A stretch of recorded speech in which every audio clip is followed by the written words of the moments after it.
the boys get out of prison and they come to our place to buy hash, and they end up stealing it from us, and then we shoot up the trailer park.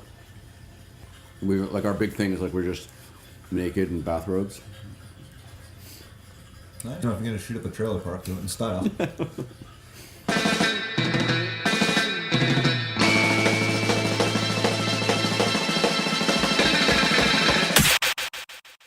Hey, it's the official Stereo Dynamite podcast number 003. My name is Adam Sewell. It is January 26, 2015. Today's episode was actually a lot of fun to work on. It features a longtime family friend of ours, Nobu Adilman. Some of you may remember Nobu and his brother Mio from the CBC show Zed or SmartAsk. Nobu went on to do the shows Food Jammers and Invention Nation, and Mio and Nobu, I think in 2005, 2006, they were both badass gangsters in bathrobes on the show Trailer Park Boys, and you heard Nobu talking a little bit about that right off the top of the podcast. We sat down to do what we thought was going to be about a half-hour interview, just sort of quickly covering, Nobu's life and his career in television and in music, and it turned into about a 2.5-hour conversation. It wasn't until the very end of the conversation that we got around to talking about his latest project, which is called Choir.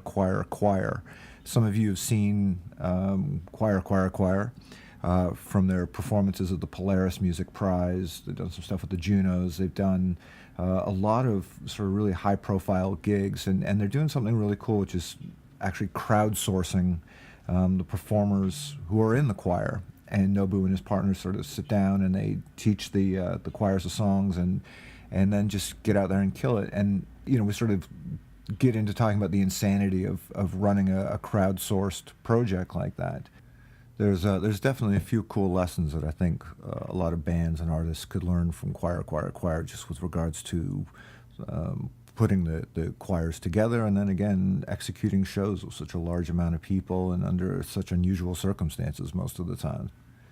This was a real thrill for me, though, to be able to sit down and talk to somebody that I've known since probably the early 70s, and to see that he's doing so well and doing some really, really exciting things. So anyways, I hope that you enjoy the official Stereo Dynamite podcast number 003 with Nobu Adilman.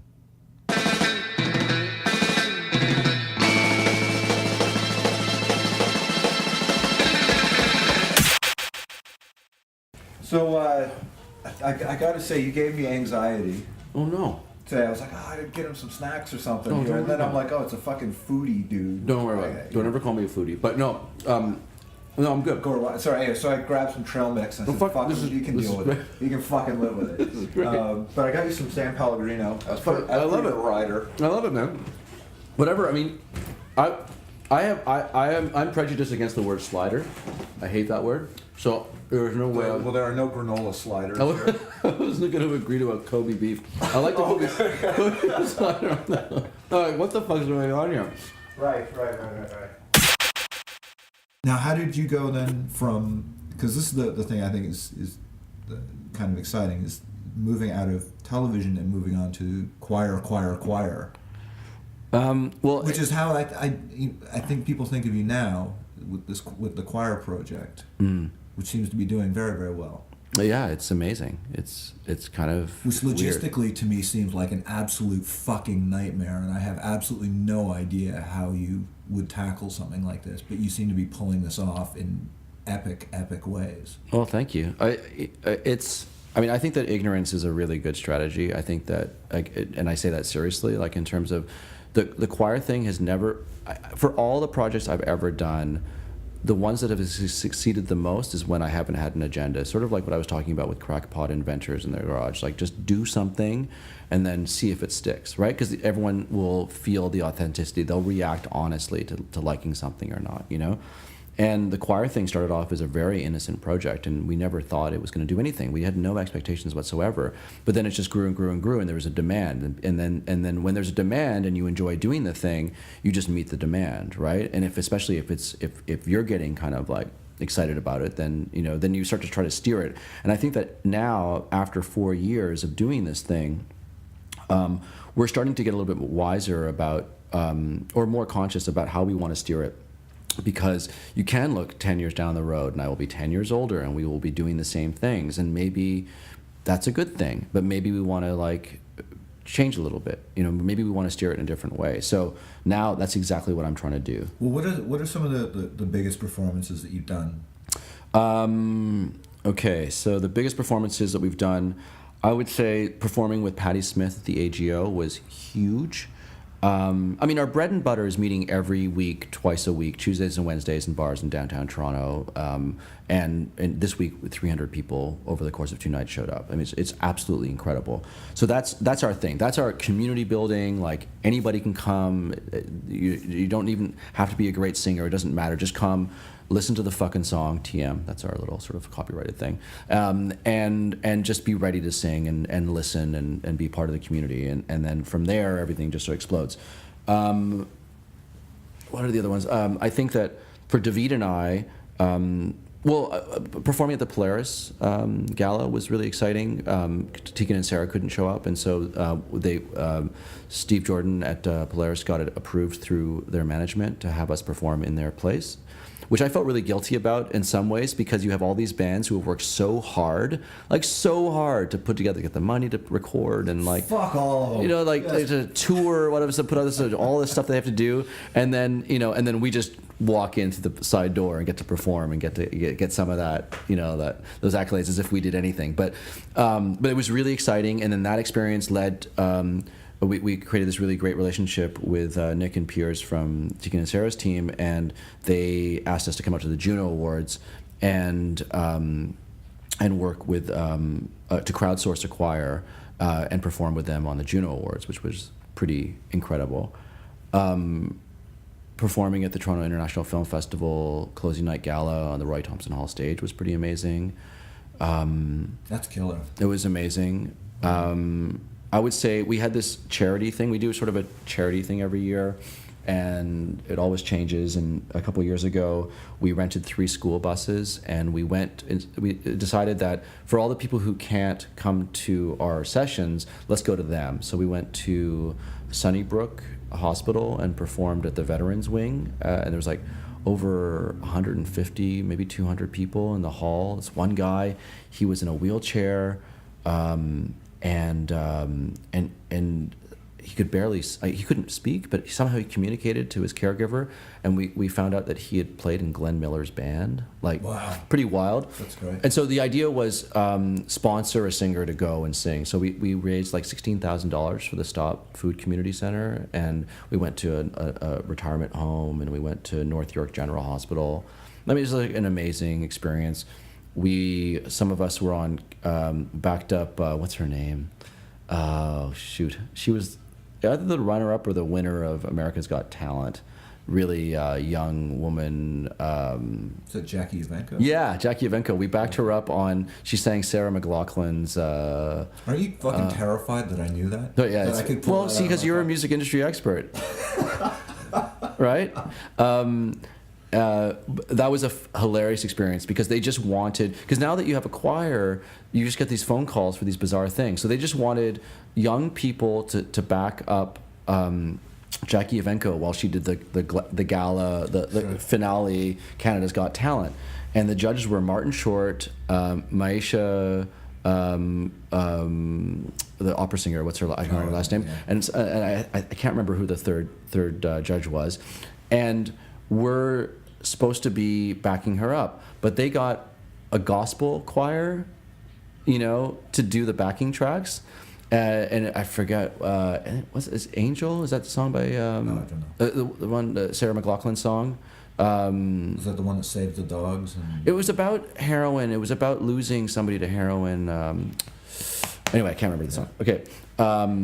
Eyes of an angel. Every time I hear Sarah McLachlan's name, all I can think of are fucking dogs. See, even Cody's losing. Yeah, so we were just lip syncing. That was a hilarious gig. Oh, okay. Lip syncing to gospel singers. Sure. Yeah, it was very, very funny. What else? Now, when you go to do these shows, you're just bringing in whoever wants to do it? Is that There are kind of it? We've done 2 years in a row. We've done the Botanical Gardens. We've done the concert series that they do. That we've opened it up, and it's anybody who wants to come. There's certain gigs like that where we can just bring the whole choir, and then there's some that the stages are a certain size, so we can't invite everybody. Like that, we did Harbourfront last summer, at the WestJet stage. And there was they got nervous. Everyone gets nervous, when you say that you're going to bring 130 people. They get very nervous, Same thing, we did Damien Rice we sang, he's got a new song called Trusty and True. You know that guy? No. Damien Rice? I know the name. Huge singer from the UK. And so we backed him up at the Danforth Music Hall, but we could only bring like 50 of us. But he's got that song, "Can't take my eyes off of you, can't take my eyes off of you." Oh, well, now that you Can't take my eyes off of you. It was in that movie, that Woody Allen movie, Closer, I think it was called. Huge song, and so we practiced it with him, and it was really magical on the day. And then they had this scrim, and so we were brought in during his encore, and we were just standing behind the stage, but nobody could see us the way that the lights were pointed. And so we got to stand behind him while he sang that song. And so, being in this choir, or having this choir, is an incredible experience because you have all these amazing vantage points to see the world, you know? So we're seeing the audience, and they're just so fixated on him. It's amazing, It's just like incredible. Now, to sort of come back to how I introduced this, though, logistically, Right. is this easy to do? Where you're like you said, you're sort of crowdsourcing the choir. Okay, so imagine like you were asked to take care of your friend's kid. I've been in bands with 5 guys, and it's a fucking nightmare just to get 5 guys to show up at the same place at the same time. Okay, so right. Well, okay, so we came up with a slogan very early on, and that's "Choir is not a democracy. Democracy is good." But when there's too many voices in certain situations, it just gets too complicated. Sure. And so we made a decision that we were just going to make the decisions. Obviously, listen to people and listen to what people have to say in their input, because there's always valuable. But I mean, at a certain point, somebody has to make a decision, But yeah, like the days that we have gigs where there's 80 singers and my phone's going nuts because people are like, "I'm on the streetcar," or like trying to get in touch with everybody. Like you come up with ways with which to organize, and execute and all that kind of thing. And Google Docs has a lot to do with it, right? But the worst part of choir is having to choose the singers when we have the smaller gigs, because everyone wants to be part of it. That's the hardest thing, But it's kind of like if a friend asks you to take care of their dog, and then you go over and there's like 50 dogs there, or like their kids, and there's like the whole neighborhood's decided to come bring their kids or whatever. Yeah, it can be really complicated. It can be really difficult, but people are pretty cool, and like they're pretty. Is this like the only choir like this is happening in the world? Like I can't recall ever seeing anything else like this actually out there. Well, I mean, not to toot our own horn, but because of us, feel free. I mean, By all means, the floor is yours. A lot of choirs have started because of us, and they tell us. In North Carolina, there's this choir that started, and they're kind of like us. Their arrangements are different, but they're doing. You sort of notice like they obviously. I mean, they reached out to us. And in Ottawa, I think 2 or 3 choirs started because of us. And in Winnipeg, one started. They shouted out to us, and Great. It's great. Sometimes it's weird when the way that they present their videos, it looks and feels similar, but whatever. Like it should be flattering, really, when it comes down to it. And also, we have no dominion over starting a choir. But I think we were the very first choir to start that was anybody can show up. You don't have to be auditioned. There was this Silver Lake chorus, I think they're called in L.A., and they're very good, but auditioned, and like they keep it tight. Which, I mean, it's not a terrible idea in some ways, because it can become really unruly, Where does this go, though? Like, I think it's great seeing you get the opportunity to do like the Polaris thing or the Junos thing or whatever. But is that sort of the end game, or is there something No. bigger? What's the Yeah, so that's what when I started talking about, like, after 4 years, we now kind of feel like we have an idea of what's possible, because there's not enough time to talk about how weird this whole experience has been, but for all the random things that happened, you always get that sense where, no, I could be directing where this is going to go. So now David and I are doing corporate stuff. So we did. Even before we did this, we'd be given a couple opportunities to do some bizarro team building exercises where we go into companies and teach them arrangements of songs. We once went for a pharmaceutical company. We started in Toronto, then went to Calgary the next day, and then flew out to Montreal the next day, and filmed. We were teaching, and I was also filming the 3 different regions doing. Living on a Prayer with lyrics rewritten, but to endorse the company's values. It's time we learn to grow and engage, gaining market share through innovating ways we lead each day. Like, literally like that, which we thought nobody would buy. But the idea was that they would make a video with all the footage, and then the company would feel like they're closer together. They all bought it. They all loved it. They all had an amazing time. So that was already happening, but then we did TEDx.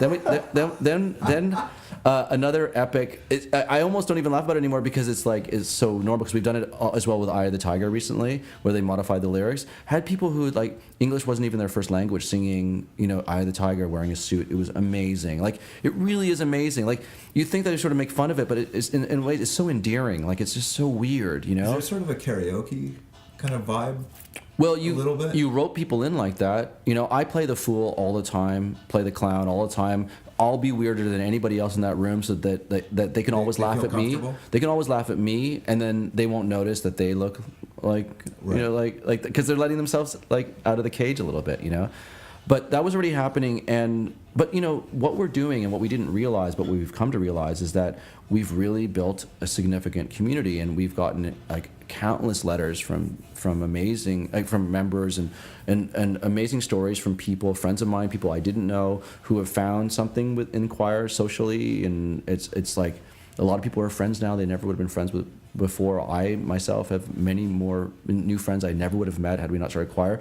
And so in some ways we're at and David and I are at the center of it. So we now know what it was like. I mean, I feel like in my life this has always been what I've done, but in some ways we can call ourselves a little bit like we're experts about building community, in a major way. And are you cool? I mean, are you cool with the corporate side of it? Well, I no, it's good. I don't want to blow this for you. I don't want to blow the next pharmaceutical gig for you here with this one, but it's because as soon as you sort of have the music side of it, there's the whole selling out issue. Okay, so my issue on selling out is that, so I was concerned about selling out when we were offered the game show, SmartAsk, and we were offered the job. And I told my brother, I'm like, Mio, I'm not sure if I can do this. I come from theater, and this feels like selling out. A game show, that's so weird. Like, are we going to be Pat Sajak? Like, what the hell's going on here? And he said to me, if you don't take this job, I'm going to fucking kill you.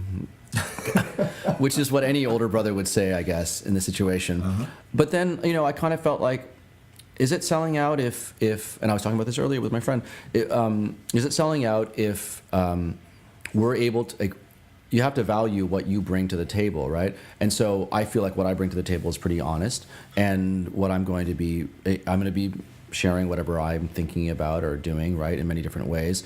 So in that situation, I was like, well, I could continue to do theater, or I could do television and have hundreds of thousands of people see what I do. So is that selling out?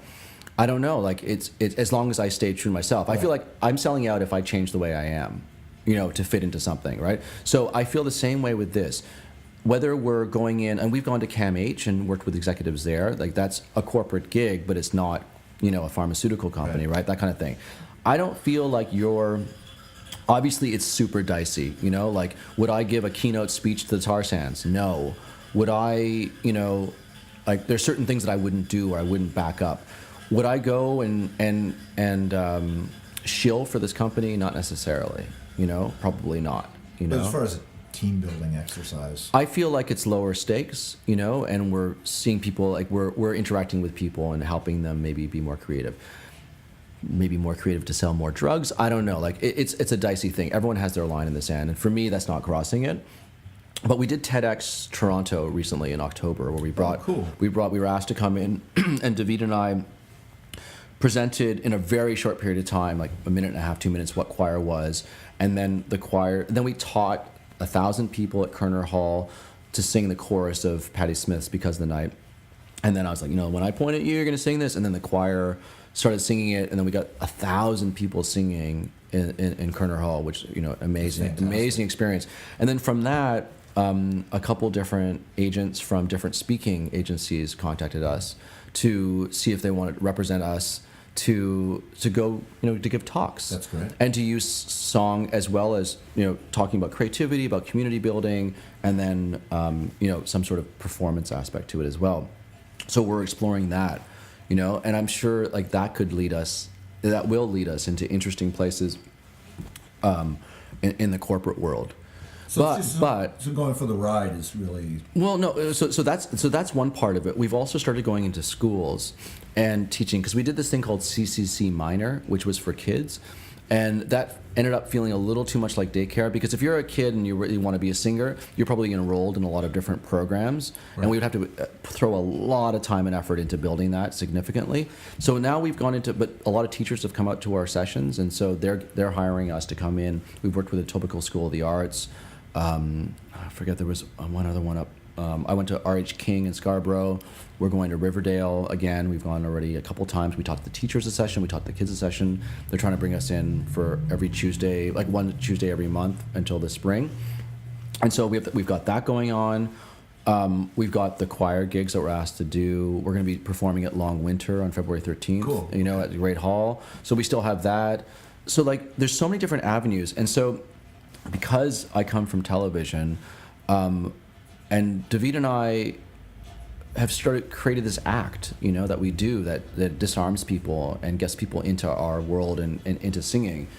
And you know, at the end of the day, we're just two kvetching Jews, right? So there's a lot of humor to be tapped in there, and it's really fun.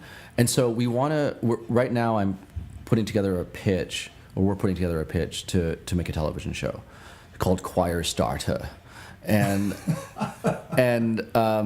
and to use singing and to show. Right now, we're trying to figure out what the perspective is, whether it's shining a light on a community, you know, company that uses singing to mobilize people, but then also to see where we're going and how do we build this thing, and how, you know, does it become something larger, you know, because we've had so many amazing experiences. We sang at Jack Layton's 1-year anniversary of the leadership convention of the NDP, and it was weird, but David wrote a song especially for that night, so it was kind of rah-rah, but there was also like weird, like just weird, you know, a weird situation, and there's 5,000 people nationally broadcast on CTV, like it was a lot of weird shit going on, and it'd be perfect for a television show, because right.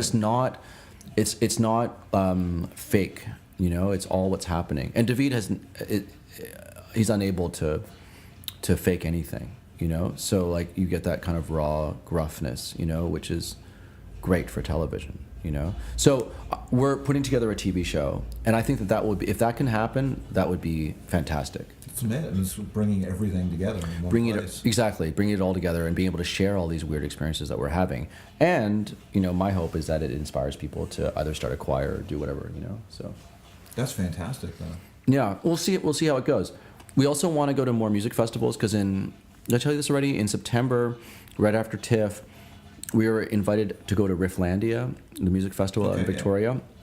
And we were invited to work with a local choir and teach them our arrangements. So we arrived, and 4 days later, we were opening up for Adam Cohen, Leonard Cohen's son, at this market for the festival. And then 2 days after that, we were performing on the main stage at the festival. Amazing. So it's like, and could also be part of the television show. But it was but on its own, regardless of TV, it was an amazing experience. You walk into a room full of strangers. What, are you documenting the stuff as you're going along now? Not in the way that we should be. I mean, we have videos that we make every week of our choir singing our songs, but not in the way. And we kick ourselves so hard. But, you know, it's hard. It's hard, you know, to be running all these things, have all these balls in the air. I force myself now whenever I'm doing anything sort of remotely noteworthy or kind of cool or whatever. I force myself, if nothing else, to just bring out the fucking iPhone and just videotape as much as I can. Yeah. You know, I just, there's so much, like, you know, I'm of the generation, and you know, you're only a year younger. You know, you will remember this as well. Like, we didn't have cameras with us all the time. We didn't have access to video cameras and recorders and things. And it was, you know, the amount of stuff that I wish I had. Yeah. You know, I try not to think about it. Like, I don't, you know, I'm not interested in the selfie every 2 seconds, but like legitimately cool shit that I saw or that I was around or at arm's length to or a part of, that's just lost now. I know. You know? I know. Just plays in the home.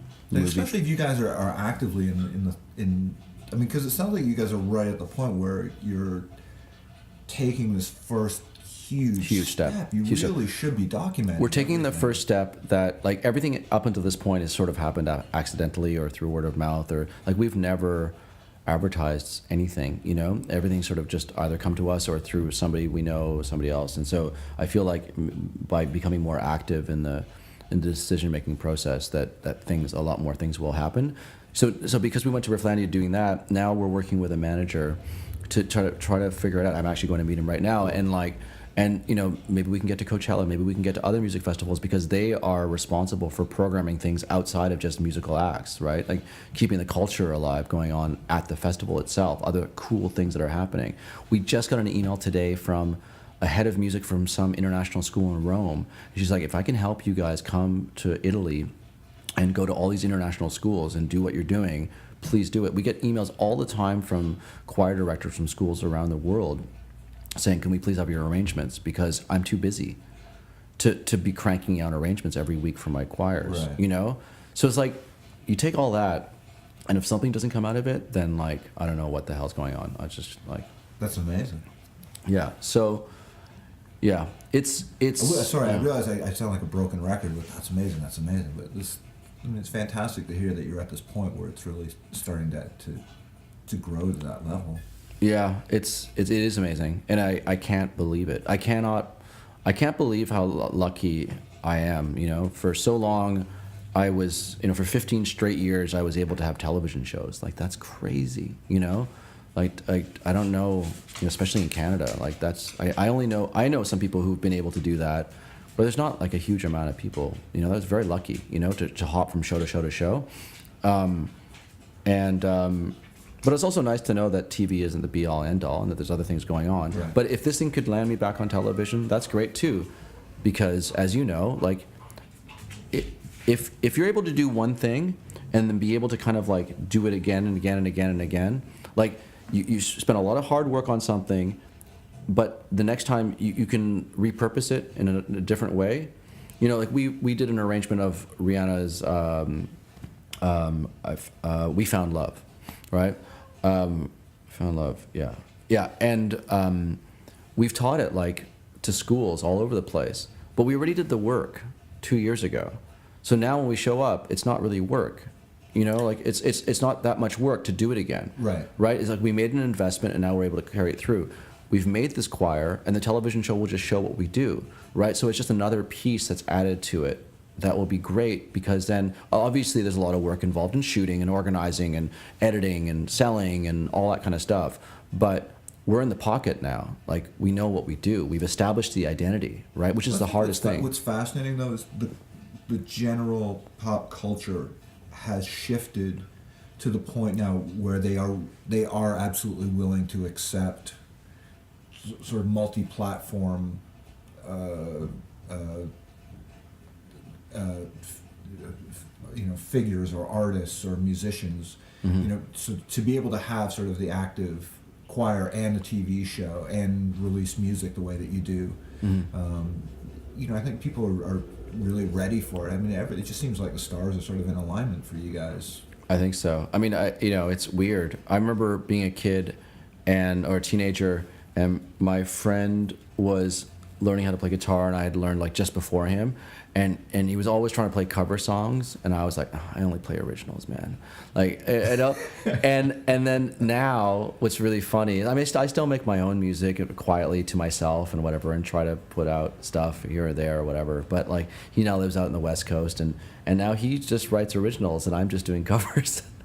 You know, but it's a weird thing, you know. Yeah, but you're doing covers in an original way, Right, though. right. David said like what he's proud about is that we're creating our own sound. You know, a choir that had their own sound, which is, you know, which I think is an accomplishment, right? Like I think you know when you're hearing a choir cover versus. I mean, I don't know. You know, it's weird. I'm still working on a record right now, but one of the things that we've done is it's the first record I've ever done where a good portion of the body is covers.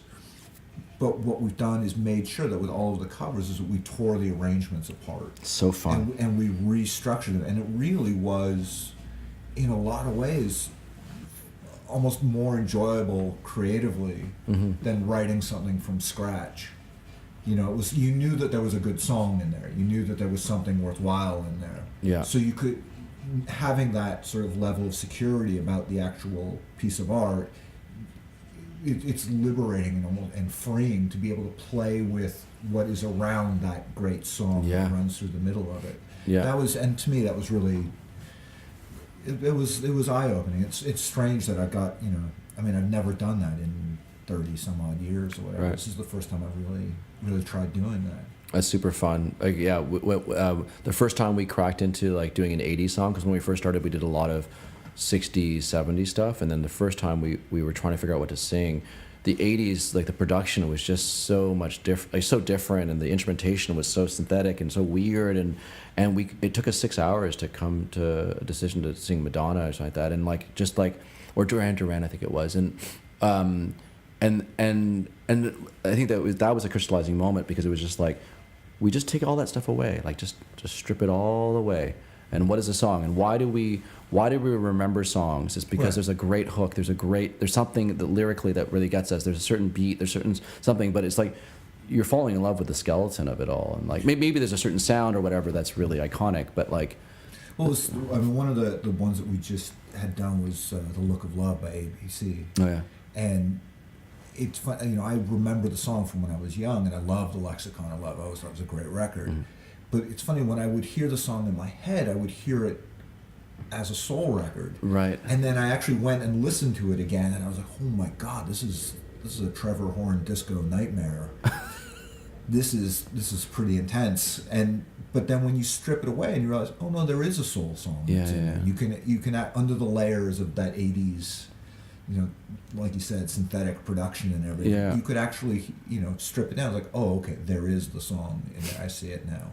Yeah. And that's a lot of fun, you know, sort of tearing away those layers. Have you listened to Cat Power's The Covers record? No. She's just like in a very, she's gotten a little bit livelier since, but back in the day when it was very like dissonant, like just piano and like very minimal guitar stuff. Like you should listen to it. Yeah, I can't. Satisfaction and stuff. Like just like really big songs that they just sound like the most depressing, like originals. You know, it's really incredible what she does.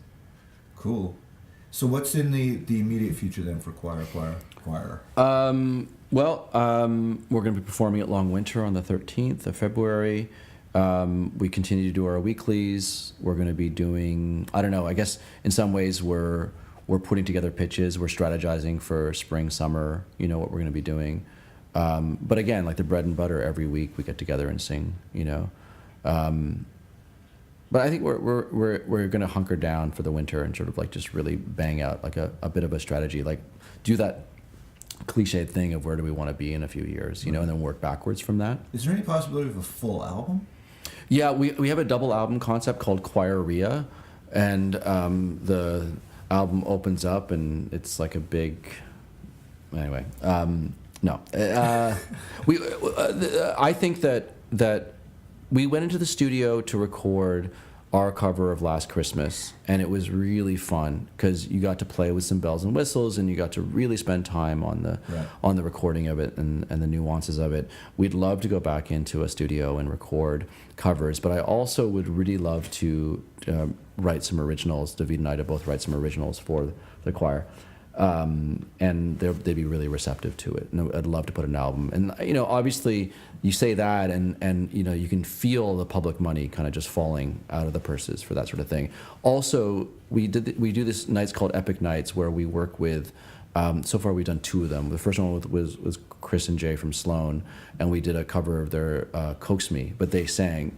Jay played guitar and Chris sang, and then 220 people came out to the Drake and sang it along. We taught them the parts, and that was super fun. Then with Tim Baker from Hey Rosetta, we did one with their Hey Rosetta song, Carry Me Home, just in December, and that sort of thing. And we would love to do more of those and then put on a concert. We've actually never organized our own concert. You know, a lot of choirs will do this thing where they rent, you know, a huge theater, and then they'll just sell to all of their members, friends and family, and then they'll, you know, like have a huge night. And we've never done that. And we could do, given the people we know and we've worked with and whatnot, we could put on a banging variety show. You know, just like it could be a regular thing. It could be like 4 times a year. We could put together, Maybe save that for the launch of the TV show. Maybe like or Trinity St. Paul's Church or whatever. You know, I've seen some amazing concerts there, and it could be a regular thing, and bring. This is the great thing that's what's happening right now. Bring in food vendors, bring in comedians. You know, whenever we do a holiday or a Halloween party, we always bring. You know, we've had Chris Locke, a great comedian, come out and do stuff, and like, you know, and a magician, and like, you know, it's like old school entertainment. People love that shit. They love it. Just like when at my birthday parties when I was, you know, 6 years old, my father would rent Charlie Chaplin films and Buster Keaton films and play them in the basement with a film camera. You know, it's Right. like, you know, it's just like raw, fun stuff like that. You know, and Toronto is now a really exciting place to be, and people are doing all kinds of great things and working together to do them. So I would love to see that. You know, I'd love to see. I'd like us to put on our own concert. It's just, you know, and I would love to play Massey Hall. You know, that to me is like You'll do it. that is the stage in Toronto as far as I'm concerned. That's the most important place. Really? I think so. I mean, I'm talking about of that scale. Like where else in Toronto do you want to play? Like Massey Hall to me is the most historic. It's the most run down and beautiful. The one place I never got to play in Toronto that I always wanted to play was the concert hall. That was my favorite venue. That's probably my favorite venue in the entire world. You know, it's like a look comes over people's eyes when they mention the concert hall, and it's just like I saw Public Enemy there, I saw Beck there, I saw like what concerts did you see there? The best concert I ever saw in my entire life was at the concert hall. It was the English Beat Wow. in 1982, and it was you know, the concert hall had that incredible vibe to it. The walls were sweating. They did 3 sold out nights there. Wow. And it was sort of, you know, it was the very last sort of gasp of air for the two-tone era music. And everything about it was just magical. I feel like with the concert hall, it's the closest thing we'll ever get to that concert hall in Quadrophenia when the guy jumps off of the balcony. Oh, yeah. Right? Like that's the closest thing Toronto had. It drives me nuts because I worked at the concert hall. Oh, you did? I worked security. I worked load in, load out. I did all kinds of stuff for the Garys and Elliot Lefko, and you know, I did all kinds of stuff there. I just never got to play there. Right. I never once got to, and it broke my heart when it closed down, and knowing that I'll never get to play there. Yeah. There's St. Andrew's Hall in Detroit, which looks like sort of a smaller version of the concert hall, and I got to play there a couple of times. So I was sort of faking it while we were doing the show. Like, yeah, this would be the same thing. Yeah. No, it wasn't. Yeah, that's the thing about Toronto. It doesn't have as many places like that. You know, like I'm talking about existing places, but yeah, when you mentioned the concert hall, like that's. You know, I mean, when you know who went through the concert hall, you know. Yeah. That place was, you know, I mean, and again, right time, right place. I mean, it was just as I was coming into my own as a kid, you know, and sneaking in to see shows there all the time. Yeah. And just, incredible. I felt very lucky to play Elmo Combo in '99, and I felt like this is a stage where Really? shit happened. Yeah, growing up in Toronto, and like that stage meant something to me, and like I don't know, maybe it's the folklore of Rolling Stones or like that kind of thing, but it's just like growing up, that was a bar that people played at, Right. and then the Horseshoe too, a little bit, though that was a little bit more of the grind, but still. Yeah, I hear you. I hear you. Well, look, hey, I won't keep you longer, but thank you for coming by and doing this. Thanks for the trail mix. Oh, hey. Solid. The fine vintage of San Pellegrino. Appreciate it, Nobu. Cheers. Thanks.